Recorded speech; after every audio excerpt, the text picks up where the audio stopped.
you have TikTok and you like basketball, you probably know Chilltown Hoops. Children of all ages, act like you know.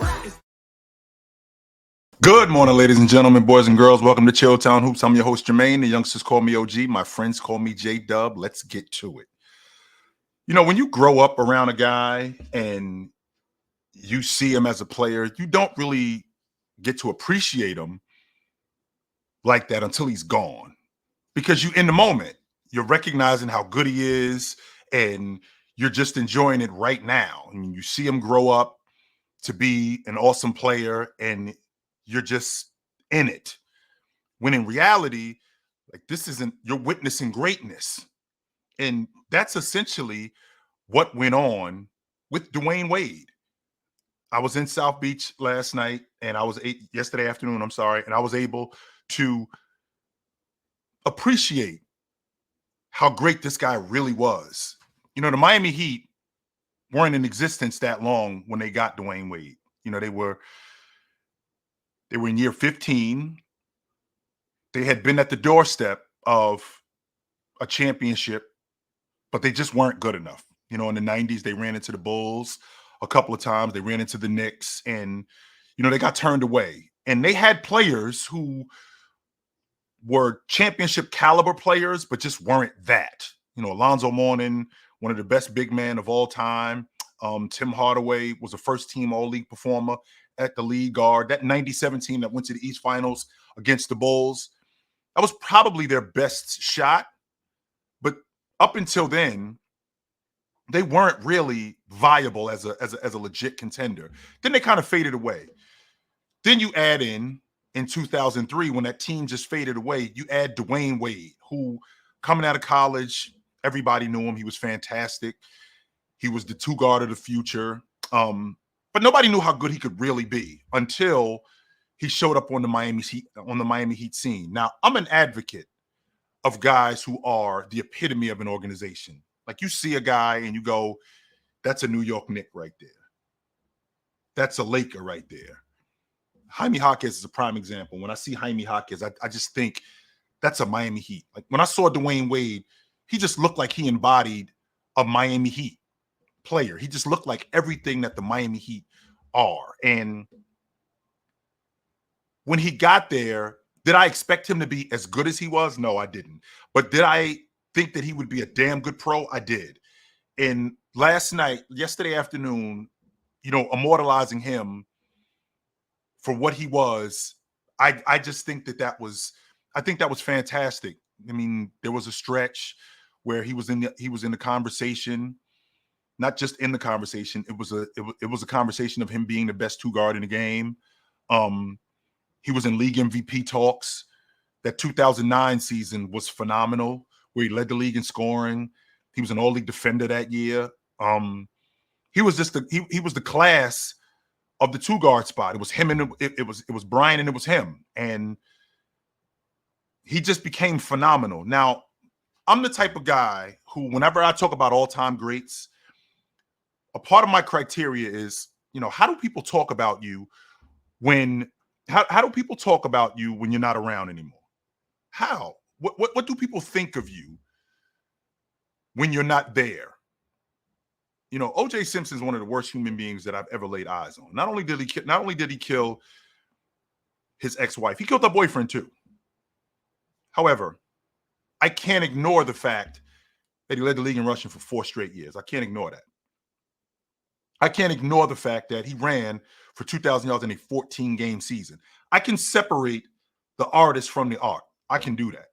But I care about how people talk about you when you're not around anymore. I do. I care about that when you're talking about being an all-time great. Number 1, is your game timeless? 2, did you dominate? 3, did you win? 4, how transcendent is your game? And number 5, how impactful were you in society? And watching Udonis Haslem, watching Bam Adebayo, Pat Riley, his son, watching these people talk about him and listening to these people talk about him last night, it was just a breath of fresh air to find out what type of human Dwayne Wade is. What type of guy is he? And in addition to him being an awesome basketball player, he was a legit dude. And mean, I care about stuff like that. And I think that's why he's in the pantheon of greats. That's one of the reasons why he's in the pantheon of greats, because his game speaks for itself.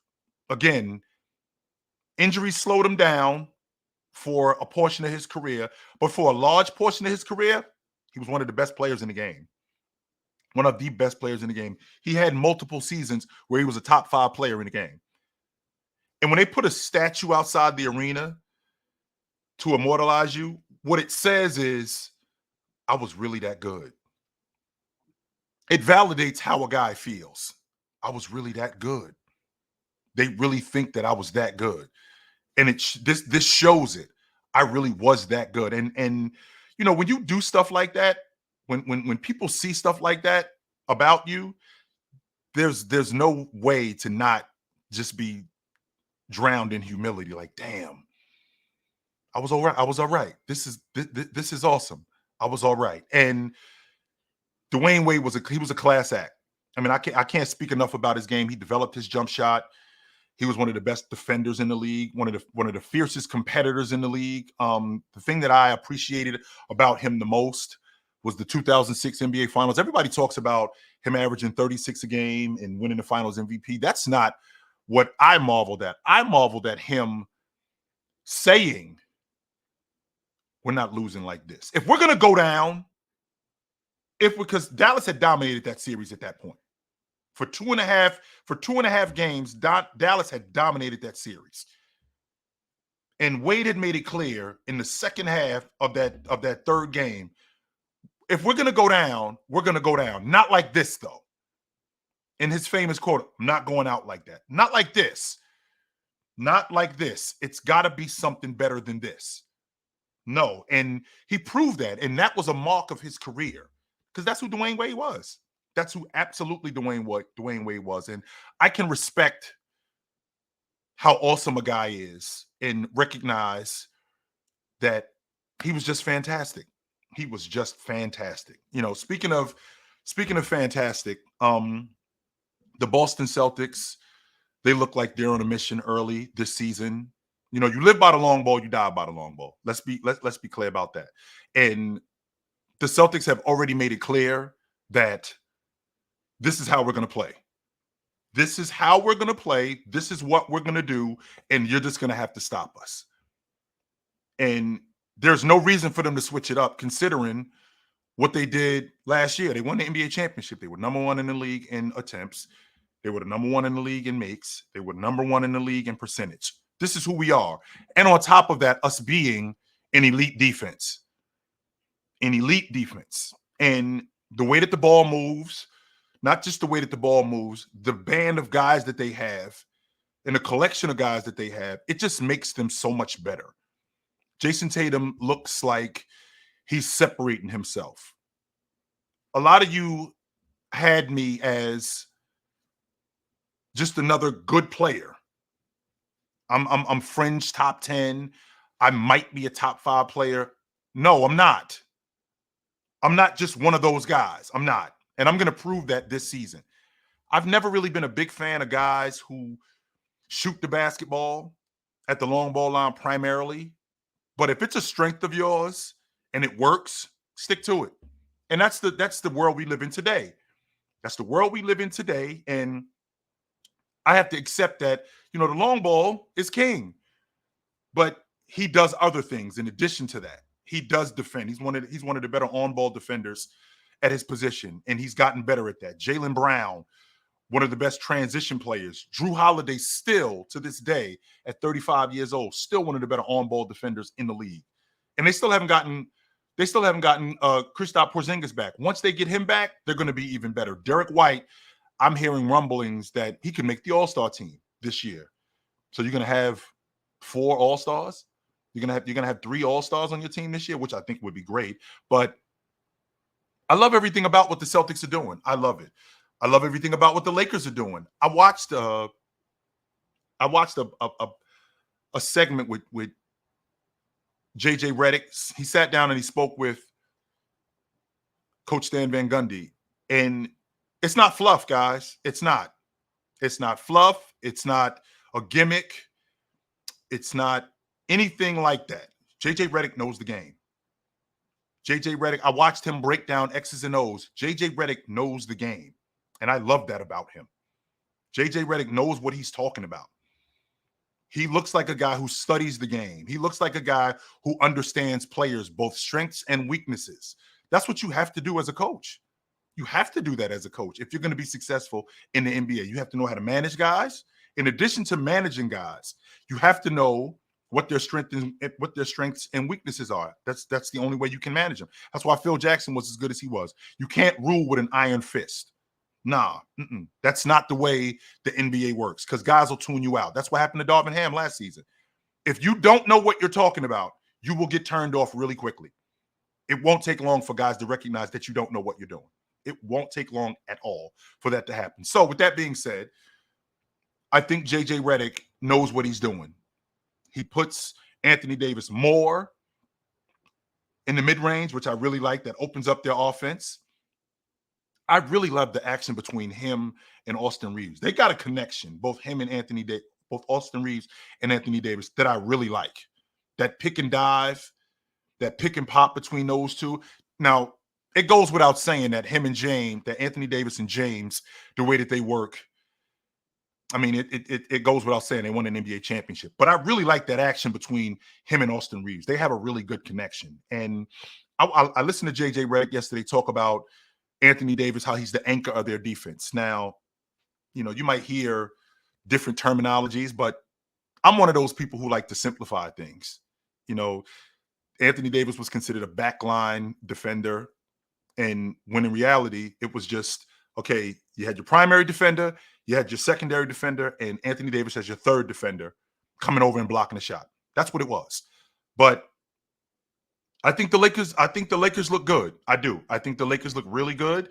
I watched that Milwaukee Bucks game against Brooklyn. Break up the Brooklyn Nets. Break up the Brooklyn Nets. I thought Ben Simmons did a great job on Giannis Antetokounmpo last night. I do. I thought he did a good job in being physical with him, because this is who Giannis is, by the way. That's Giannis's game. Giannis is a physical guy. Giannis is a downhill guy. But what Giannis doesn't have that a lot of people probably have recognized, Giannis doesn't have a lot of counters. Giannis is one of those guys who, he gets ahead of steam. And once he gets ahead of steam, it's pretty difficult. Now, how do you slow that down? Well, you slow that down by keeping him off the ball. I thought Ben Simmons did a good job of, once Giannis got off the ball, not letting him get the ball back. I thought he did a good job at that. I thought he did a good job in being physical with Giannis. Milwaukee does not do a good job in guarding the long ball, and I think that that's going to be a problem. They did not shore up that problem in the offseason.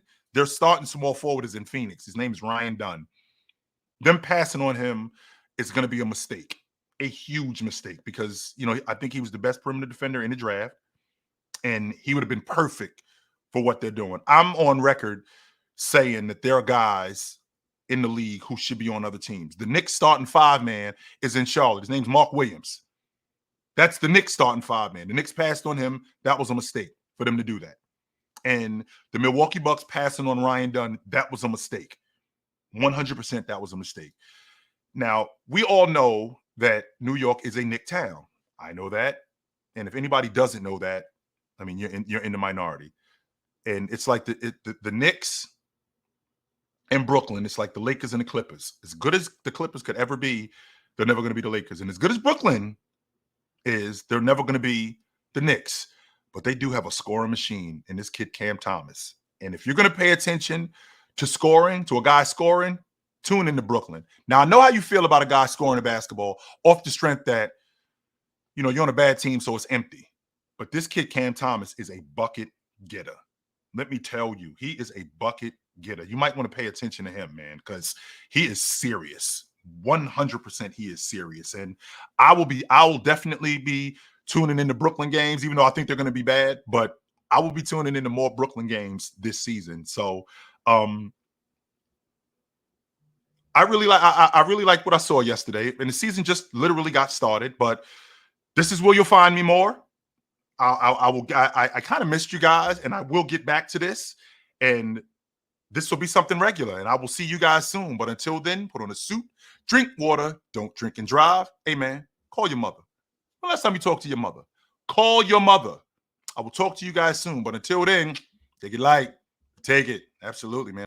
It's going down. It's going down. It's going down.